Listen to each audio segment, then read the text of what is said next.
Hello दोस्तों, मैं हूं प्रोफेसर आर अग्रवाल और आप देख रहे हैं मेरा चैनल पेन पेपर एजुकेशन।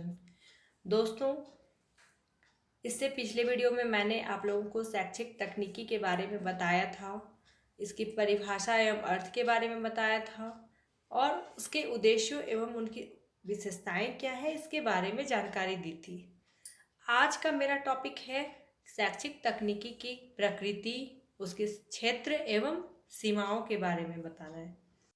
तो दोस्तों, वीडियो में अंत तक बने रहिए और जानिए कि शैक्षिक तकनीकी की प्रकृति, क्षेत्र एवं सीमाएं क्या हैं। जैसा कि हम पहले वीडियो में भी देख चुके हैं, शैक्षिक तकनीकी दो शब्दों शैक्षिक एवं तकनीकी से बना हुआ है। शैक्षिक शब्द शिक्षा से लिया गया है, जिसका अर्थ होता है सीखना एवं सिखाना, और तकनीकी अर्थात विज्ञान से संबंधित ज्ञान। अर्थात हम कह सकते हैं कि शिक्षा के क्षेत्र में वैज्ञानिक ज्ञान, सिद्धांतों एवं तकनीकों का प्रयोग करना ही शैक्षिक तकनीकी कहलाता है। ठीक है, तो अब हम देखेंगे शैक्षिक तकनीकी का अर्थ एवं परिभाषा क्या है।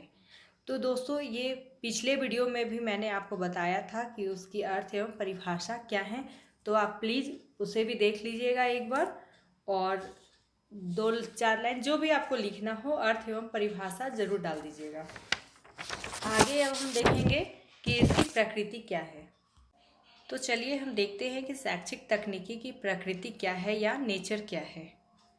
जैसा कि हम जानते हैं कि विज्ञान ही इसकी आधारशिला है, तो चलिए पहला पॉइंट हम दे देते हैं कि शैक्षिक तकनीकी की आधारशिला विज्ञान ही है। अर्थात जो भी टेक्निकल चीज़ होती है उसका एक आधार, एक बेस विज्ञान ही होता है।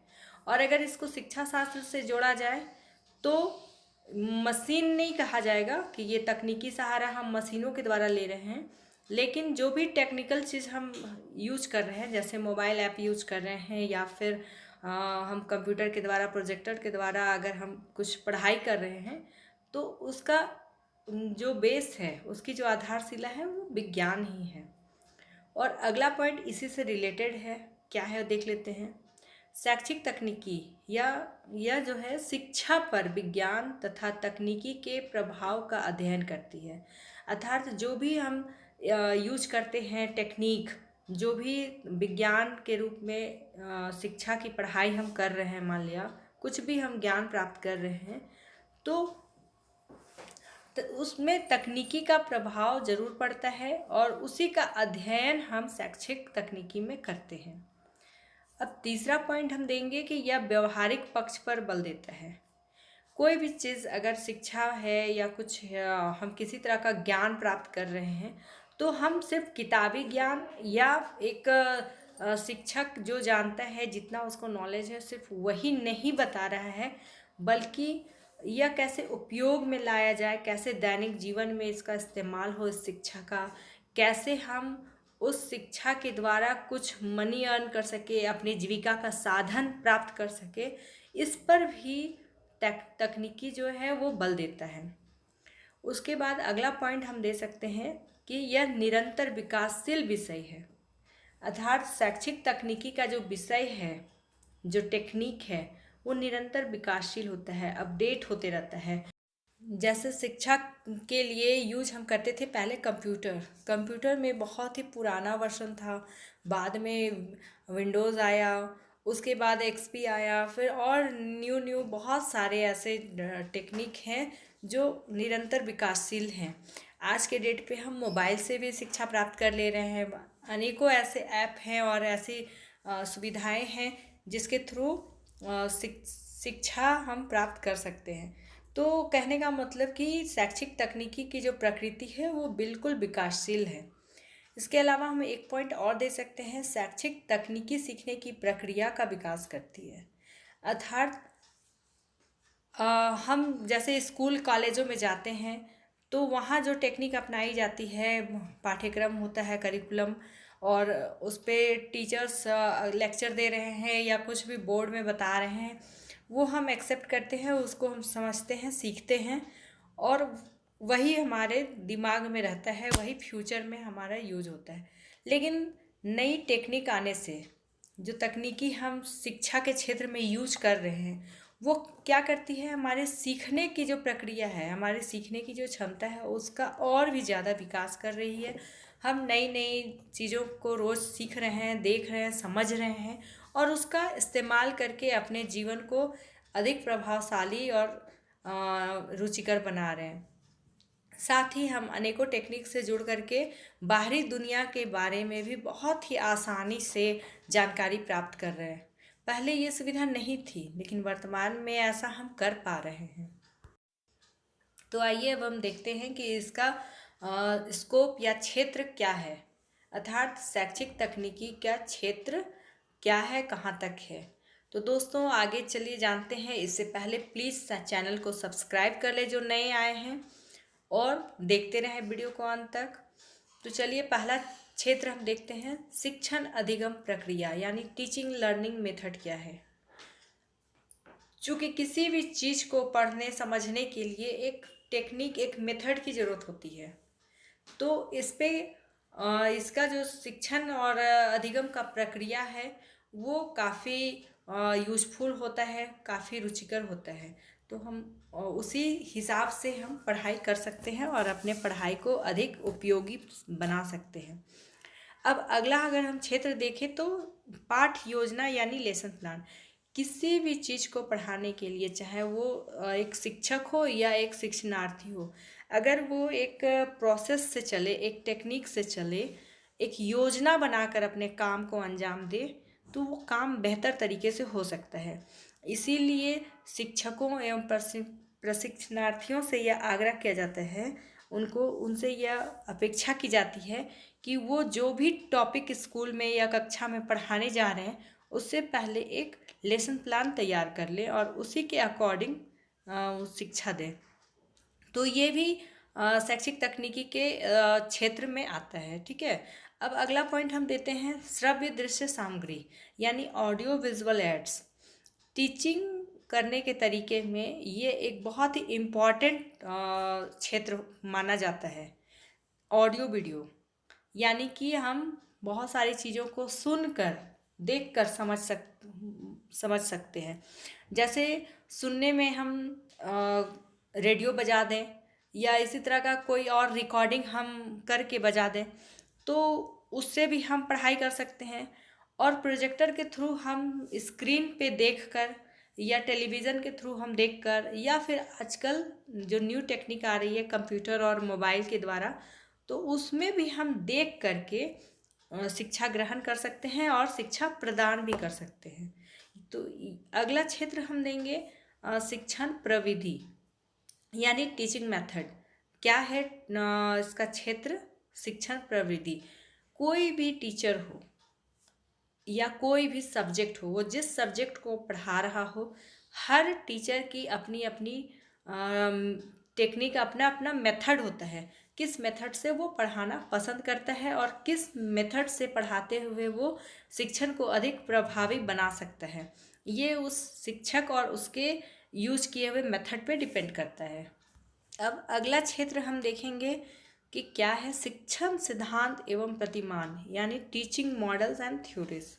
जैसे हर एक टीचर का, हर एक शिक्षक का एक अपना टेक्निक होता है, उसी प्रकार उसका एक पढ़ाने का मॉडल भी होता है, एक सिद्धांत भी होता है कि वह क्या पढ़ाना चाहता है, किस टाइप से पढ़ाना चाहता है। बहुत सारे आप कॉलेजों में देखेंगे कि बहुत सारे जो टीचर्स होते हैं, जो लेक्चरर होते हैं, वो बोर्ड में लिख कर समझाते हैं। अपना एक मेथड उनका है कि वो हर चीज़ को कैलकुलेट करके आपको दिखा कर, समझा कर बताएंगे। बहुत सारे टीचर्स होते हैं जो लेक्चर्स दे करके समझाना चाहते हैं। तो अर्थात कहने का मतलब कि हर एक का अपना अपना मॉडल होता है, अपना अपना तरीका होता है और अपनी अपनी थ्योरी होती है। कोई क्या सोचता है, कोई कुछ और सोचता है, कौन कैसे डिस्क्राइब करता है, कौन कैसे डिस्क्राइब करता है।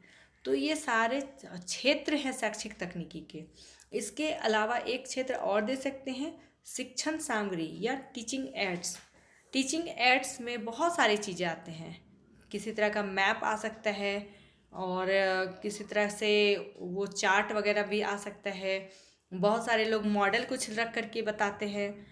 तो टीचिंग एड्स का भी अलग अलग तरीके से अलग अलग टीचर अलग अलग सब्जेक्ट में उसका यूज करते हैं। ठीक है, तो हम वो एक शिक्षक चूज करता है कि वो किस सामग्री का, किस टीचिंग एड्स के सहारे वो बच्चों को बेहतर शिक्षा प्रदान कर सकता है। शैक्षिक तकनीकी का अगला महत्वपूर्ण, बहुत ही महत्वपूर्ण क्षेत्र है अभिक्रमित अध्ययन यानी प्रोग्राम्ड मटेरियल। जैसा कि हम देखते हैं स्कूलों कॉलेजों वगैरह में सेमिनार वेबिनार या किसी भी तरह का कोई क्विज कॉन्टेस्ट वगैरह आयोजित किया जाता है।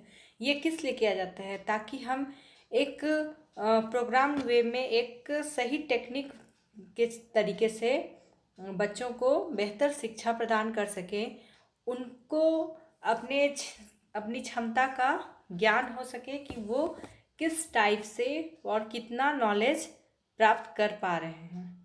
अब अगला हम क्षेत्र देखेंगे नवीन विचारों एवं विधियों का प्रयोग। तकनीकी के क्षेत्र में रोज नवीन खोज होते हैं एवं नए नए विचारों का उदय होता है।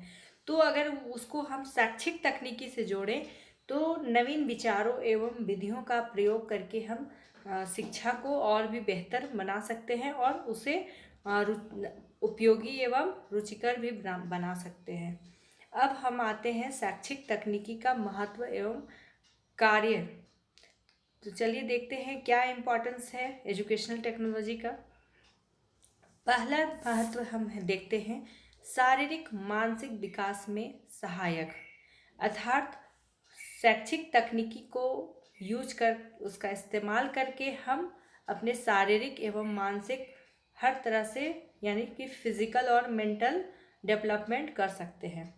दूसरा हम देखेंगे इसका इम्पोर्टेंस सामाजिक एवं आध्यात्मिक विकास में भी सहायक है, अर्थात जो शैक्षिक तकनीकी है वो हमें समाज में एक दूसरे से जोड़ता है और हमारे आध्यात्मिक विकास में भी यह सहायता करता है।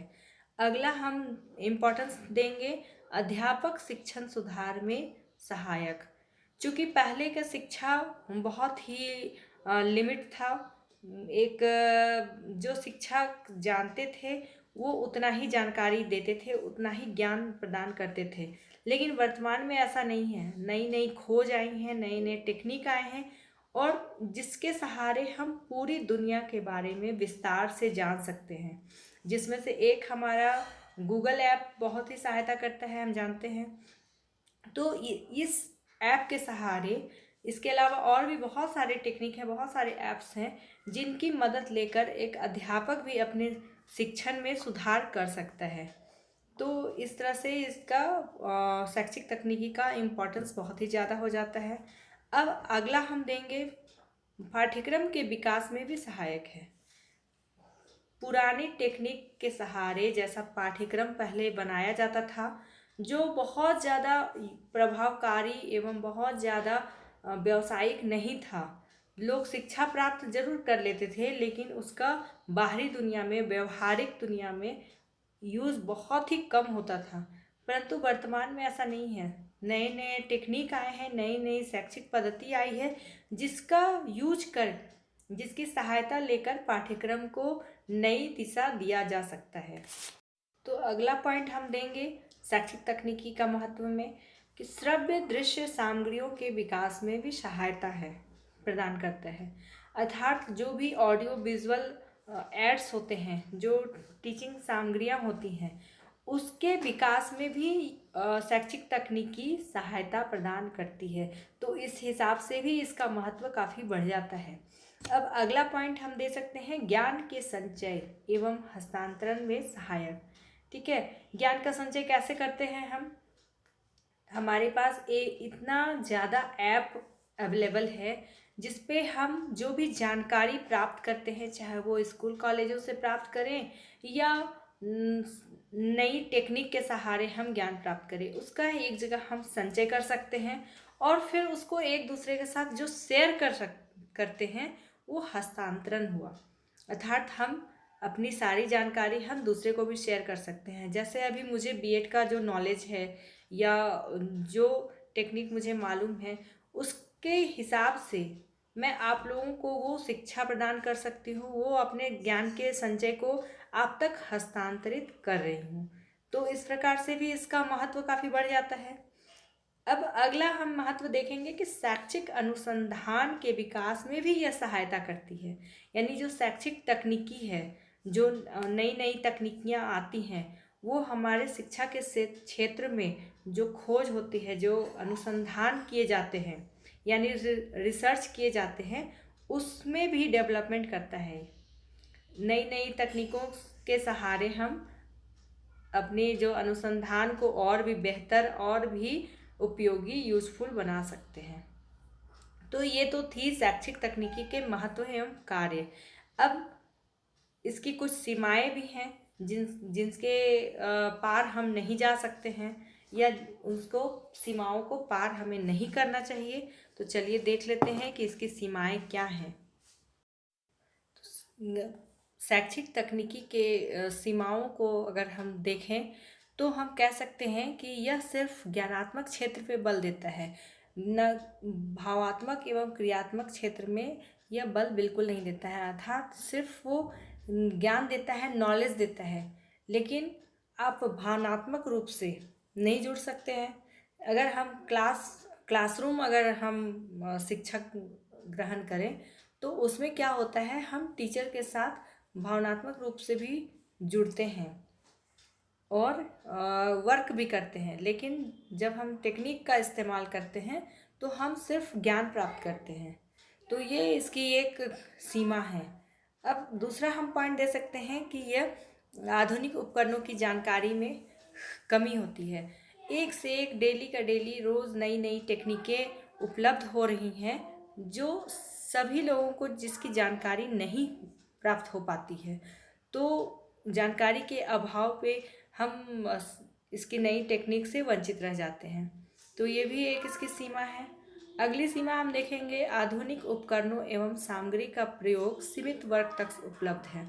अर्थात हम कह सकते हैं कि गांव देहातों में नई नई टेक्निकों का उपयोग बहुत ही कम होता है। लोगों को जानकारी भी नहीं है और उपलब्धि भी नहीं है। गांव देहातों तक नए नए उपकरण नहीं पहुंच पाते हैं। तो यह भी एक इसकी सीमा है, एक लिमिटेशन है। इसके अलावा हम एक और दे सकते हैं कि इसके प्रयोग के लिए विशेष प्रकार की प्रशिक्षण की आवश्यकता होती है।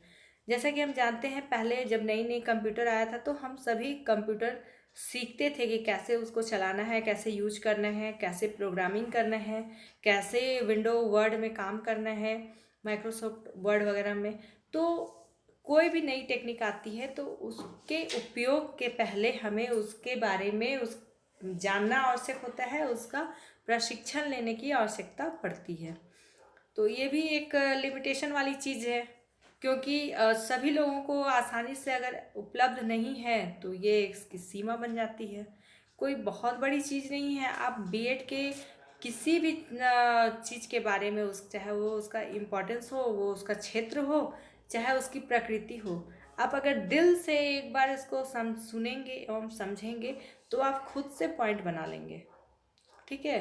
तो अगला हम दे सकते हैं कि इसके अधिक इस्तेमाल से आँखों एवं मस्तिष्क में भी बुरा असर पड़ता है। तो ये एक आज के वर्तमान के बहुत बड़ी समस्या है, बहुत बड़ा लिमिटेशन है कि न्यू टेक्निक का इस्तेमाल तो हम बहुत अधिक कर लेते हैं, बहुत अधिक जानकारी प्राप्त करते हैं, उसका इस्तेमाल करते हैं, खुश होते हैं। लेकिन क्या हम जानते हैं कि इसका बहुत ही बुरा असर हमारे आँखों पे पड़ता है, हमारे ब्रेन पे पड़ता है। इसका साइड इफ़ेक्ट बहुत ज़्यादा है। इसीलिए इसकी सीमाएं हैं, लिमिटेशन है कि एक लिमिट तक ही इसका न्यू टेक्निक का इस्तेमाल किया जाए। अब अगला लिमिटेशन देखेंगे क्या है। आधुनिक तकनीक का उपयोग खर्चीला है। जैसा कि हम जानते हैं, स्कूलों कॉलेजों में वगैरह में एडमिशन लेते हैं, उसमें फ़ी भी हिसाब से ही होता है। हर वर्ग के लिए हर तरह का कॉलेज है। जो ज़्यादा फ़ी अफोर्ड कर सकते हैं वो ज़्यादा बढ़िया कॉलेज में जाते हैं, ज़्यादा अच्छे स्कूलों में जाते हैं। जो कम फीस अफोर्ड कर सकते हैं वो कम जाते हैं। सरकारी भी बहुत सारे ऐसे स्कूल कॉलेज हैं जहाँ फ़ी नहीं लगता है। तो ये सारी चीज़ें तो किताबों में है, बुक में अवेलेबल है। लेकिन अगर हम टेक्निक का इस्तेमाल करते हैं, अगर हम किसी तरह का एजुकेशनल टेक्नोलॉजी यूज कर रहे हैं, तो वो बहुत ही अधिक खर्चीला होता है। हम कंप्यूटर पहले ख़रीदेंगे, उसको यूज करेंगे, उसकी इलेक्ट्रिसिटी भी वहन करेंगे और साथ में कंप्यूटर ख़रीदने का भी खर्च करेंगे। अगर हम मोबाइल ऐप के थ्रू पढ़ रहे हैं तो पहले मोबाइल ख़रीदेंगे, फिर उसमें डाटा भराएंगे। तो ये कहने का मतलब बहुत ही खर्चीला होता है, मगर जो भी है उपयोगी है। तो अंत में हम सारांश के रूप में कह सकते हैं, इस शैक्षिक तकनीकी के प्रयोग से शिक्षा के क्षेत्र में कई प्रकार से सुधार हुए हैं। ठीक है, शिक्षा के क्षेत्र में इसके प्रयोग के कई प्रकार के महत्व भी हैं। शैक्षिक तकनीकी के अनेक क्षेत्र भी हैं, हम ये सारे देख चुके हैं।